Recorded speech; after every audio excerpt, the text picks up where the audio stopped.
Welcome, everyone. Good afternoon to our leaders in Congress and to our peers joining to support our tribal members. Thank you so much for joining this briefing on the issue of climate forced displacement of Indigenous peoples in the United States, hosted by the Unitarian Universalist Service Committee.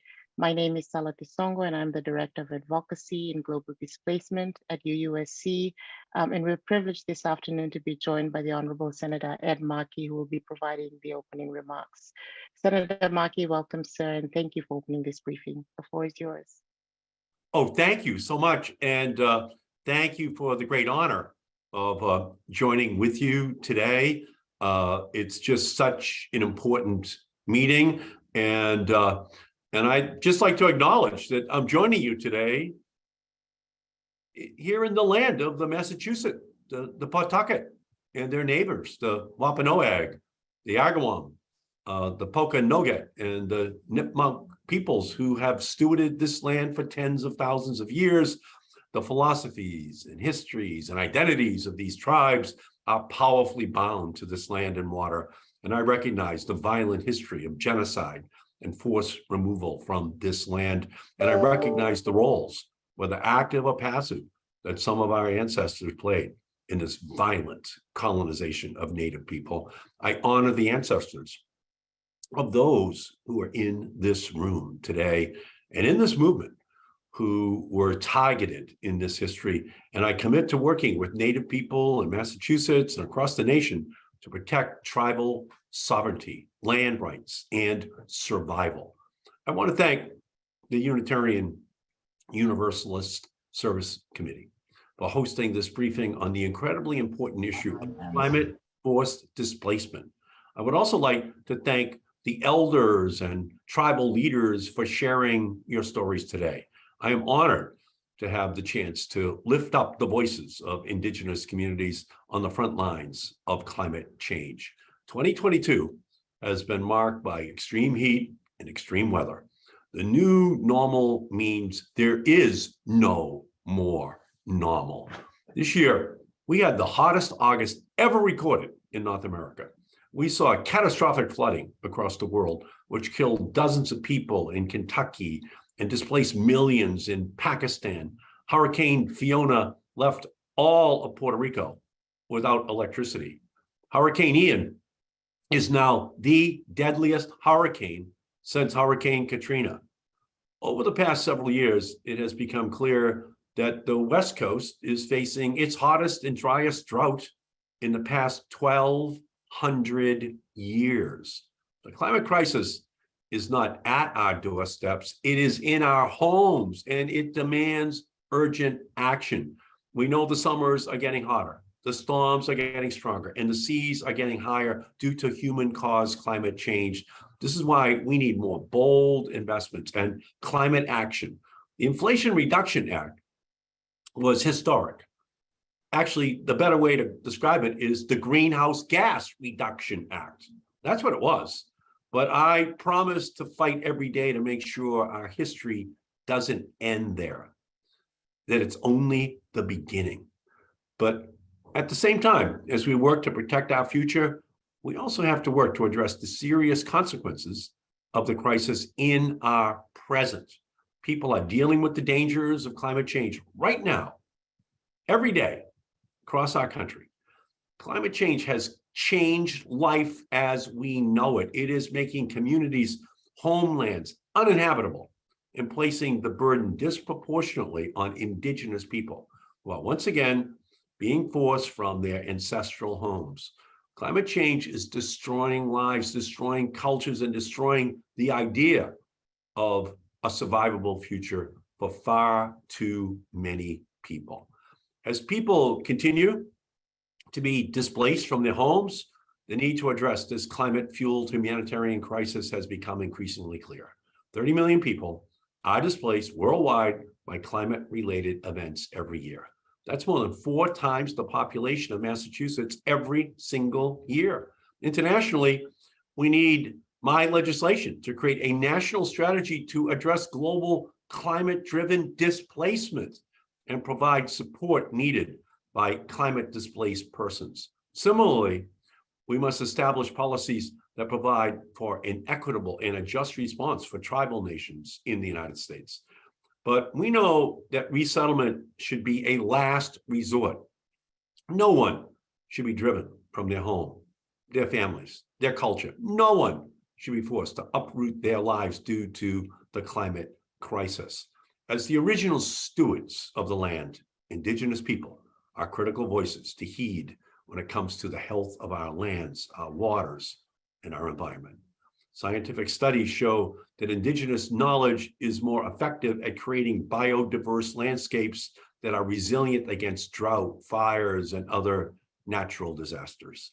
The United States government and all those dedicated to climate action have a moral obligation to respect Indigenous stewardships and sovereignty. The United States has been a leader in fossil fuel emissions. Now, we must be a leader in delivering funding, supporting Black, Brown, and Indigenous communities, and ensuring that we do not increase any harms or threats to communities already overwhelmed by so many dangers. Today's briefing, this critical briefing, is an opportunity for everyone to listen and to learn. The concerns of these communities are urgent. We must address present dangers and also heed pressing warnings against an even more alarming future. These frontline communities are the canaries in the coal mine. As the crisis accelerates, we have to move beyond the traditional models and structures of assistance. We need to provide reparations for the communities that have been devastated by climate disasters, and we bring, right now, long overdue justice to the communities that have faced the worst burdens of our fossil fuel addiction. This is the mission before us.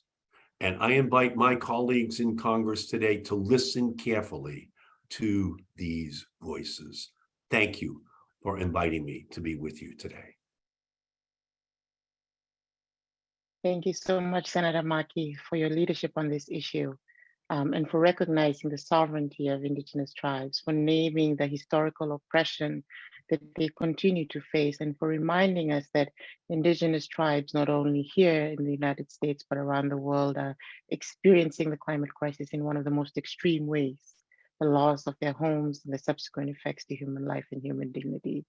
And in addition to Senator Markey's bold opening and remarks, UUSC wants to perhaps frame the conversation by speaking to the urgency of the crisis and the loss that these tribes are experiencing today, right here in the United States, as Senator Markey has mentioned, and how they've worked over the years to seek assistance and support from their state and federal governments. We should also be reminded that these tribes are still here, living sustainably, practicing the traditional lifeways and forms of subsistence while living in their inherent role as stewards of the land and as of Mother Earth. Their experiences are a reflection of the failure of our governments to honor their commitments and to fulfill their duty to protect. Who within the federal government is responsible for addressing climate force displacement, and why are state and federal governments not adequately engaging these tribes? And how do we support them in their right to self-determination, to live in dignity, to have access to clean drinking water, to be able to continue practicing their subsistence ways, to be able to live in homes that are protected from flooding and from sea level rise, and to be able to reliably access federal aid after a disaster? These are basic human needs and human rights, folks, that we all want and need for ourselves and for each other. So as Senator Markey has mentioned, as we're listening to their stories and voices, we do hope that our leaders in Congress joining in today will be asking these questions of each other, and particularly to our federal government. So without further ado, I'd like to welcome our first leader, Patty Ferguson-Bonnie. I'll pass it over to you now, Patty. Thank you so much. Thank you very much. And thank you so much for hosting this briefing, Senator Markey. My name is Patty Ferguson-Bonnie, and I'm a member and attorney of the Pointe-au-Chien Indian tribe located in Terrebonne and Lafourche parishes in Louisiana. I represent the tribe on federal recognition, disaster response, protection of sacred sites and cultural heritage, and also language preservation. I also serve as the director of the Indian Legal Clinic at Arizona State University's Law School, which represents the tribe in these matters. want to give a brief, a short overview, and then talk about some of the issues impacting the community. Our tribe is about 850 people. We're a small French-speaking tribe that inhabits this area, which is historically Chitimacha, but we have historically lived in this land, and this is one of the oldest inhabited communities in Louisiana. This land was very lush and fertile. It provided everything that we needed to be a self-sustaining community, and the barrier islands protected us from storms. We're primarily fishermen, and we also had agriculture, domesticated animals, trapped and hunted. My mom, who is about 75 years old, when she was born, she lived in a palmetto house on the ground. And 70 years later, this is impossible.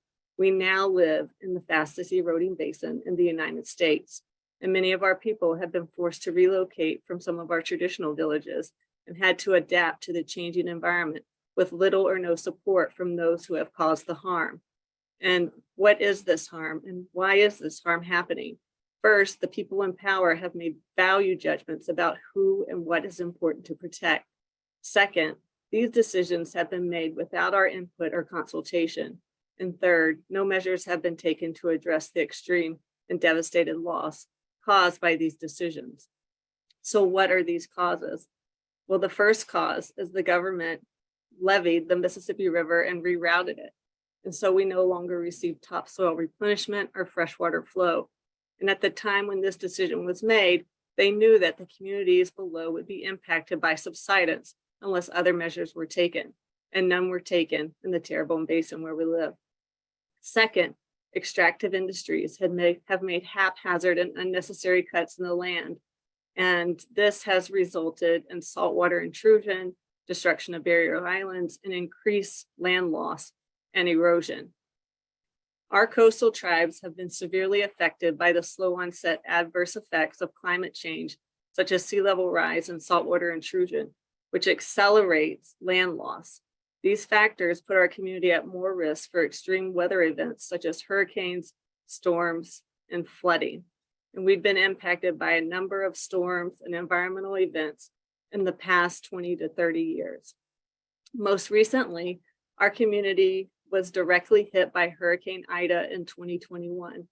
The second landing of the eye was in our community, and as a result, only 12 of our homes in our village are habitable.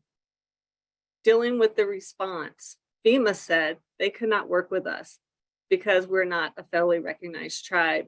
The state and parishes have emergency operation plans, but they did not work with us. The state referred us to the parishes, and the parishes did not work with us.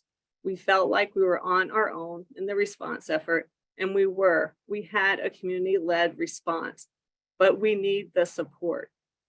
Our fear is that there will not be support for our people to rebuild resiliently so we can continue to live on our lands. At this point in time, only one family in our community has decided to resettle somewhere else outside of our community. However, people are living in unsustainable conditions, and we need the support so that we can live in houses that can weather future storms and the increased weather events. The main barrier that impacts us and our community is the lack of exercising our self-determination to protect our land and our cultural heritage is the lack of federal recognition. We've been in the federal recognition process since the mid-1990s. It is very expensive and time-consuming and requires a lot of experts, and we're still working through this process. Our request is that despite us not being federally recognized, that we are Indigenous communities, that our self-determination should be respected, that there should be direct communications and coordination with our communities for response and recovery.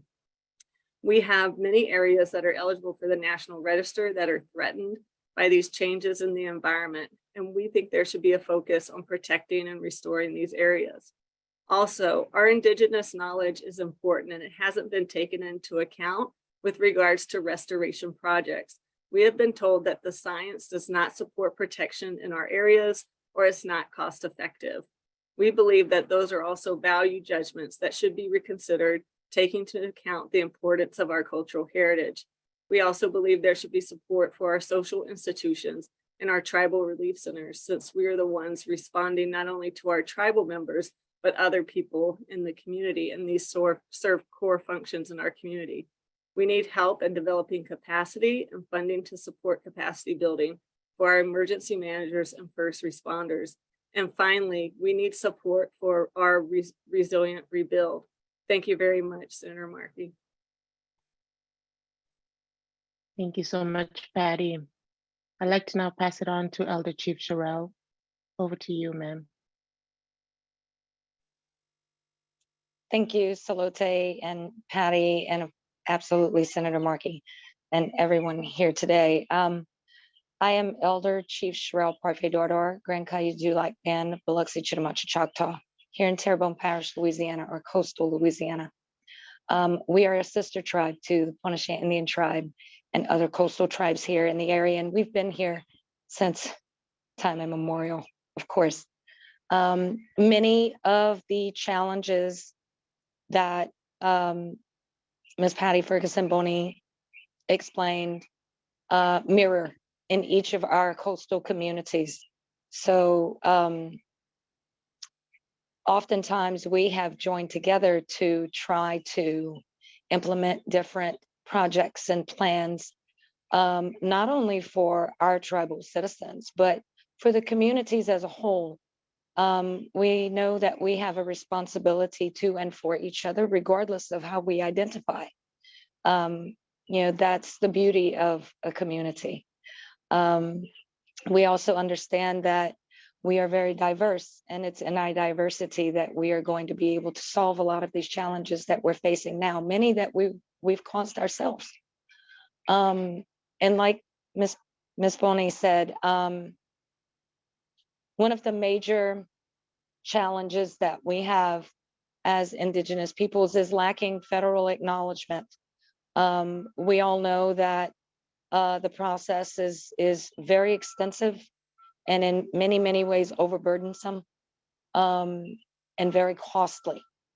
So trying to access that recognition status can take a very long time. Our tribe personally has been in it for over 26 years, and it has hindered a lot of the work that we've been trying to do. Many of the projects we're involved in, things like canal backfilling, living shorelines, things that are going to be beneficial and healthy for our lands and waters and the people as a whole.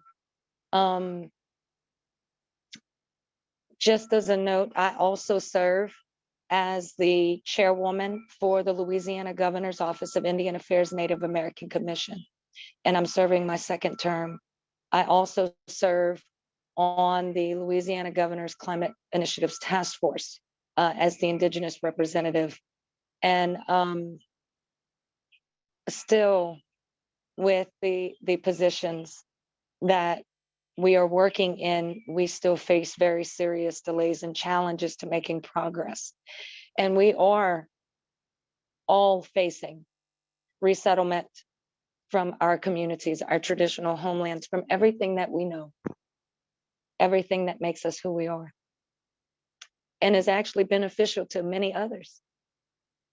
But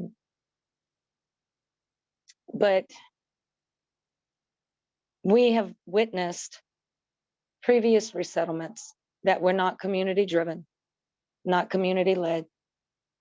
And unfortunately, it did not consider the community's needs as a whole. So we've been actively working on that ourselves with others who are willing to help us, because we know that that's going to be our reality if nothing is done. And not just ours, many others. Communities around the world are going to be facing the same challenge. They're actively facing it today. So many of the projects that we're involved in, we are certain to document and monitor and be able to share that knowledge with other communities that we know are facing the same challenges, because knowledge is not meant to be hoarded, it's meant to be shared. And we want to be responsible stewards and do our part, not only to our human relatives, but all relatives down to the tiniest microbes that make our lives possible. And,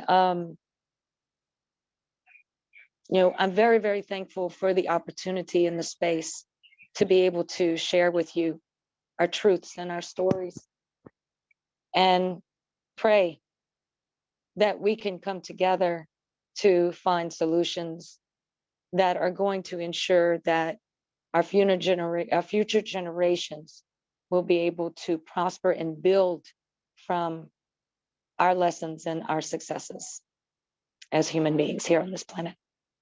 So thank you very much for your time. Salote, I'll hand it back to you. Thank you so much, Elder Chief Sherelle. We now will move on to a pre-recorded video from Chief Albert Nakane from the Jean Choctaw Nation in Louisiana. Mike, can you cue that up, please?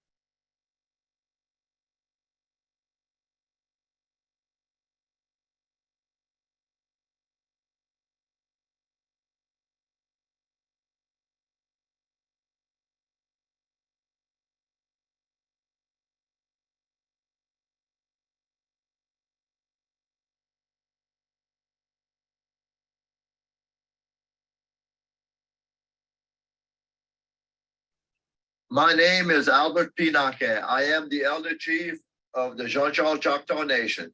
I have lived on Isle Jean Charles for 27 years. As Elder Chief, I explained the history of the Isle Jean Charles community, better known as the island, as I heard from my elders and what I have seen during my life. The Jean Charles Choctaw Nation is a state-recognized tribe, and that the tribe has been trying to attain federal recognition since the 90s, but the federal recognition process has been extremely burdensome, which our tribe's right to self-determination. Although the criteria of federal recognition changed in 2015 in an effort to improve transparency and to reduce the burden of the petitioner, the cost, expertise, and resource needed to prepare a petition are still a barrier to the process for under-resourced Indigenous communities. Nevertheless, we have renewed our effort for federal recognition. Today's tribe has 775 citizens. In 2002, before Hurricane Lily, 382 citizens live on the island. Today, we have only 18. When the citizens are through moving next month, there will be only 7 left living on the island. Those are the ones that refuse to leave. The Jean Charles Choctaw Nation Council decided to resettle in 2002 because of our various impact, including significant land loss from 22,000 acres in 1995 to 300 acres in 2016. Lost land for cattle, gardening, residential homes, and forests. Flooding due to sea level rise. Destruction by unchecked oil and gas operation around the island and BP oil spill in 2010. Destruction from ongoing and recurring hurricane throughout the years. Failure of federal government to include Jean Charles Choctaw Nation in the Morganza to the Gulf flood protection system, leaving the community vulnerable to flood waters. What did the state government do to address the issue that Jean Charles Choctaw Nation was experiencing? The state of Louisiana has done very little to protect the community. The state co-opted the Isle Jean Charles Tribal Resettlement Plan, which HUD provided $48 million for, and have since then overtaken the plan and the funds without prior authorization of the tribe, violating our rights to self-determination. The state refuses to recognize the tribe and to include the community in the decision making that involves the community. The resettlement has been suspended by the tribe while the state continues to plan without any input from the tribal citizen. There are still tribal citizens living on the island that needs protection and help to help them to stay in place and adapt. We need of Congress to investigate what the federal agencies and the state of Louisiana is doing with HUD and other federal funds, pressure them to respect our rights as citizens of the tribes and of this community. Support the tribe for resettlement with dignity and protect ourselves from the climate crisis by helping us federal funds directly or allocated for resettlement, and to provide us with legal protection to protect our free rights to prior and to future decision making. Relax federal tribal recognition so that we can attain federal recognition. I am happy to respond to questions via email and to speaking more about my community. Thank you.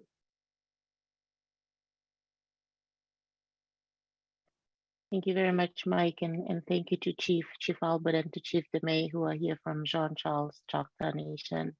I'd like to now pass it on to Earth Rights International. Two of our tribal leaders are not able to connect due to poor internet connectivity, so we'll pass it on to Earth Rights International to list our asks of Congress. Thank you, Gabby and Maya.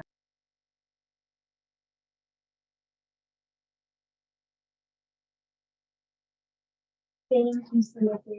Can you hear us? Okay, great. Thank you, Senator Markey, for hosting us all today, and thank you, sincerely thank all of the leaders who spoke today. So in conclusion today, we would like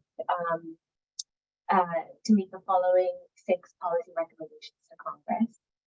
One, that Congress increase funding to relevant federal programs and create more programs that specifically target the needs and vulnerabilities of frontline facing displacement, as we heard about today.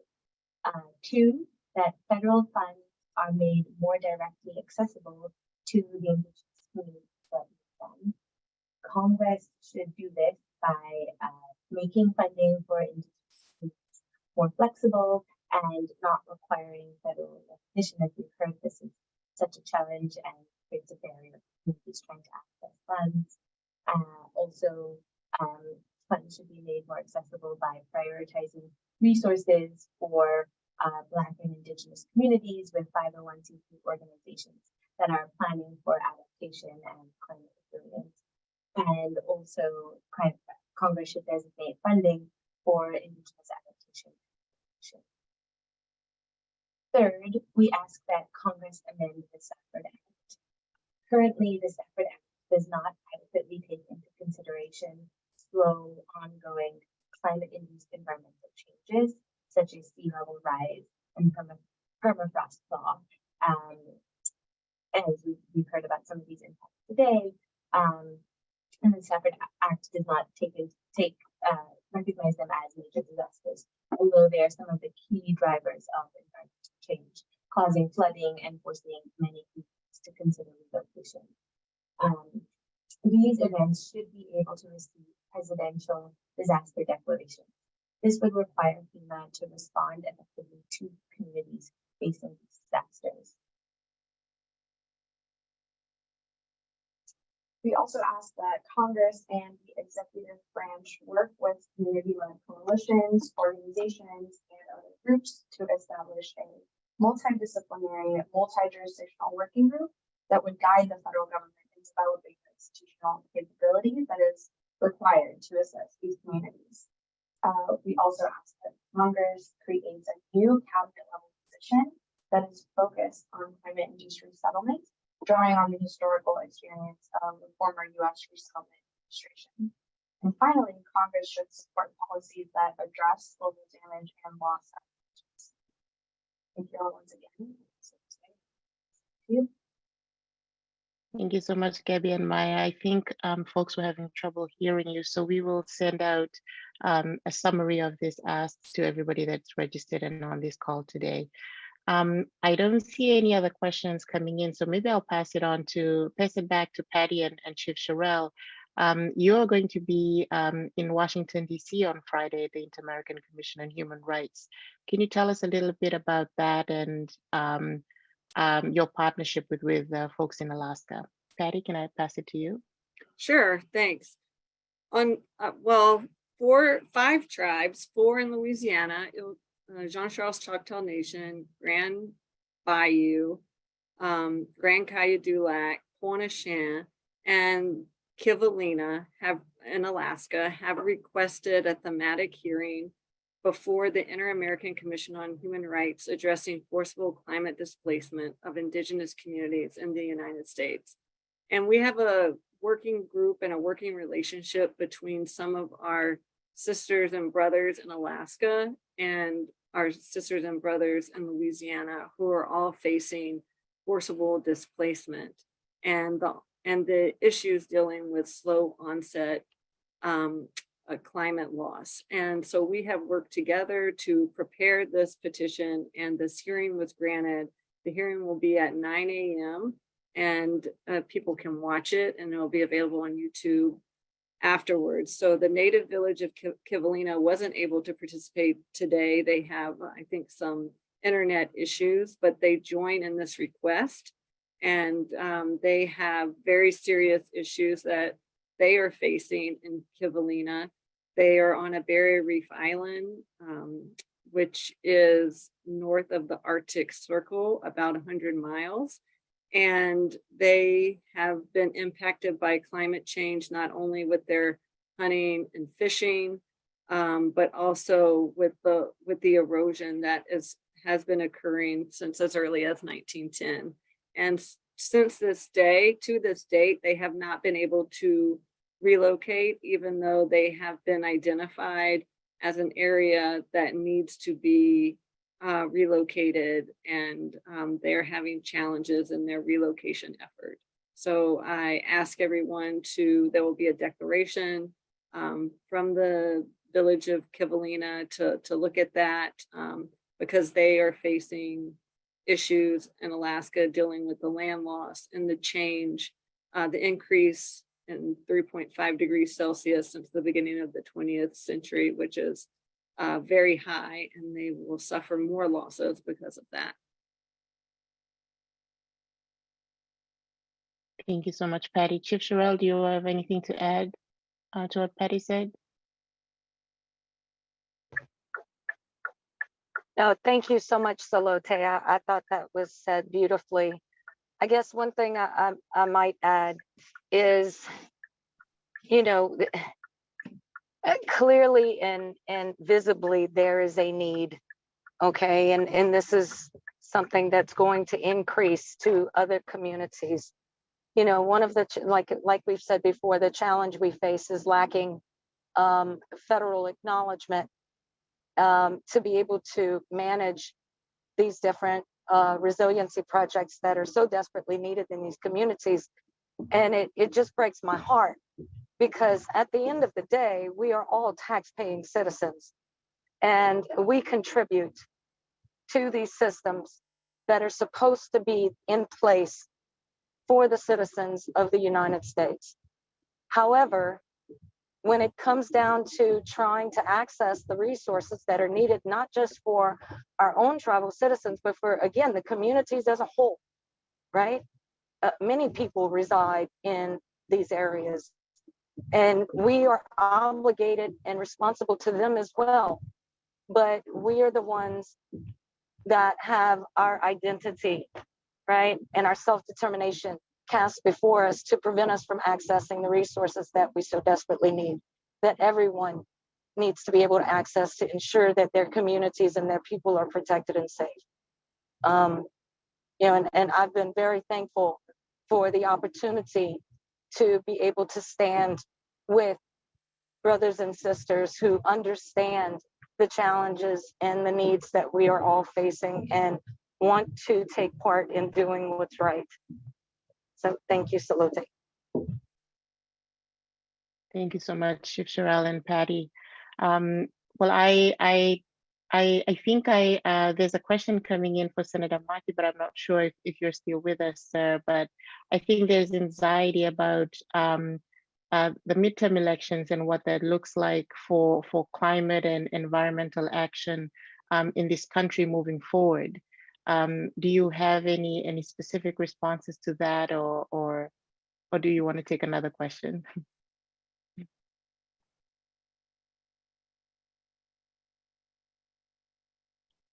All right, I think Senator Markey is no longer with us, but there is a question here from James Steelwell. Thank you for your question, James. Are there ways conservation and DEIJ practitioners in the nonprofit sector can better support this work? Patty, Chief Sherelle, can I pass it to you? And maybe Gabby and Maya, please jump in.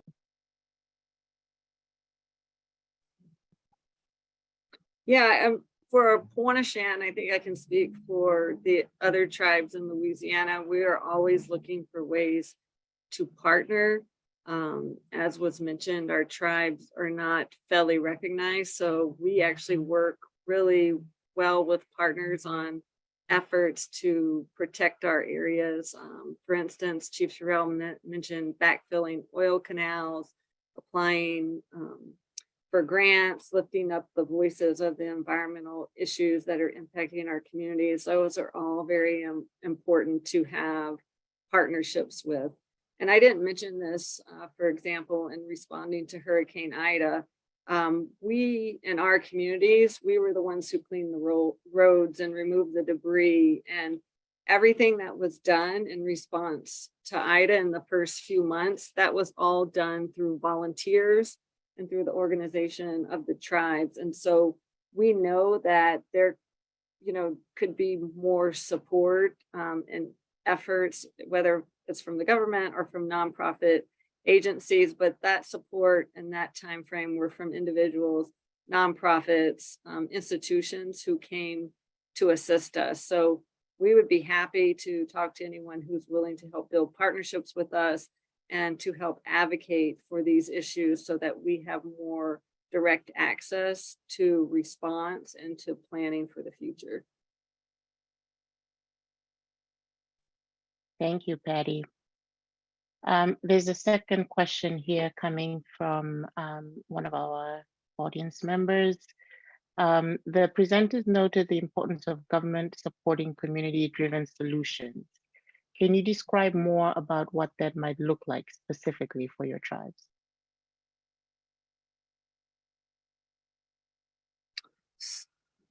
Well, I don't know if anyone else wants to go, but I guess I can respond.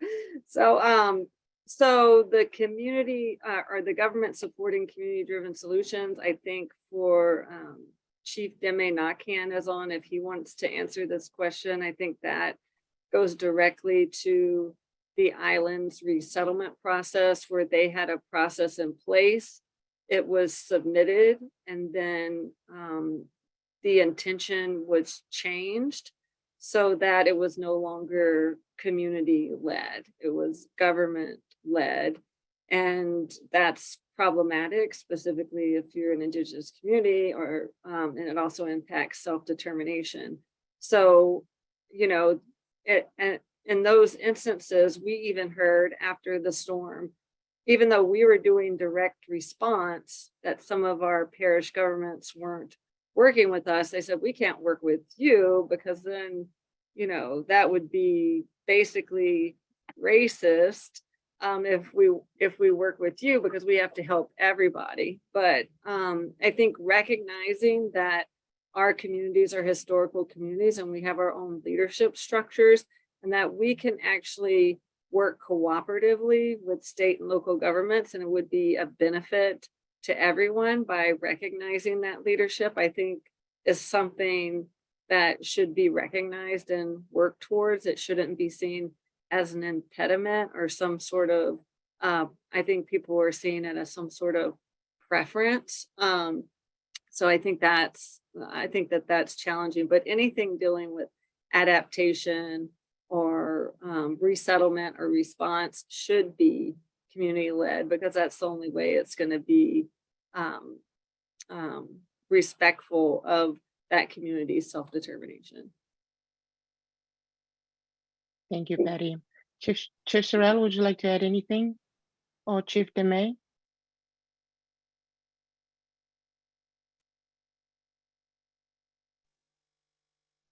Thank you so much. And again, Patty explained that beautifully. Thank you so much, Patty. Just to kind of mention the same, for Hurricane Ida response and recovery, our tribe, thanks to the outpouring of support and love from different organizations, you know, whether they were faith-based, nonprofit, philanthropic, you know, just different groups of people and just individuals that were very loving and caring.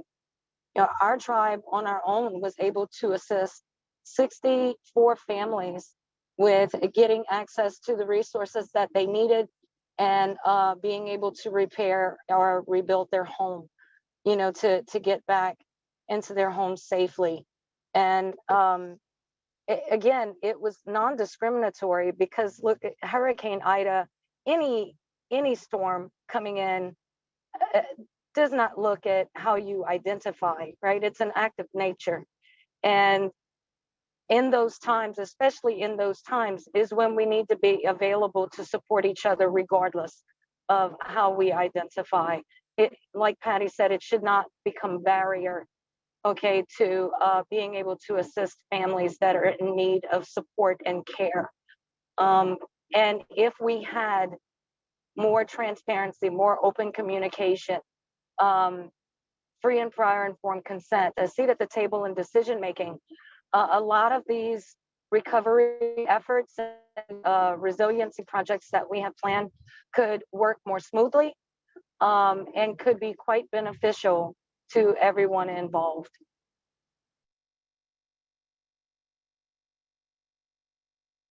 Thank you, Chief Sorrell.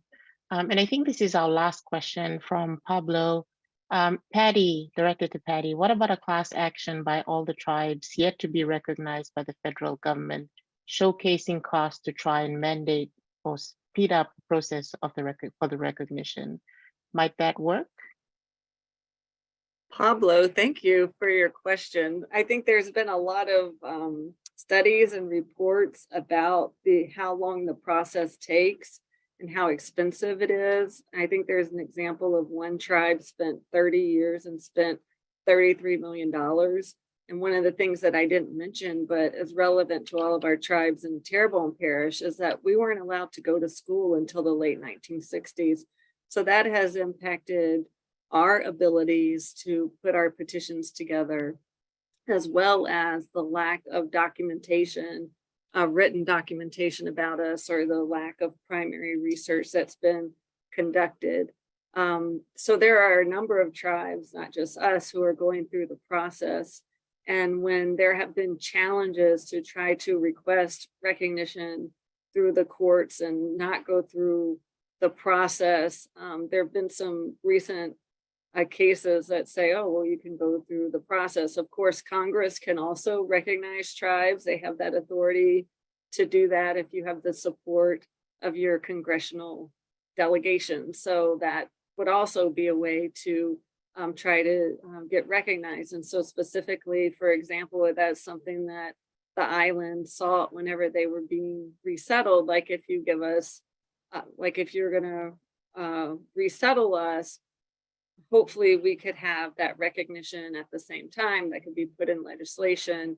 And unfortunately that didn't happen because it went through a contest. But yeah, I'm not sure how successful that would be. Of course, those who litigate know that litigation takes also years and could take decades. But if someone looks at that and thinks that that would be a positive thing, you can let me know. Thank you, Patty. And thank you all so much. We do have one last question from Maurice Alexi. Sorry, Maurice, I didn't see that question about including more Alaska folks. We would love to do that. Please reach out to USC. Robin Bronan is also our partner in Alaska, so please reach out to her as well. But unfortunately, folks, time has caught up with us. Thank you so much, Patty and Chief Sherelle and Chief Demay for being here. Thank you to Earth Rights.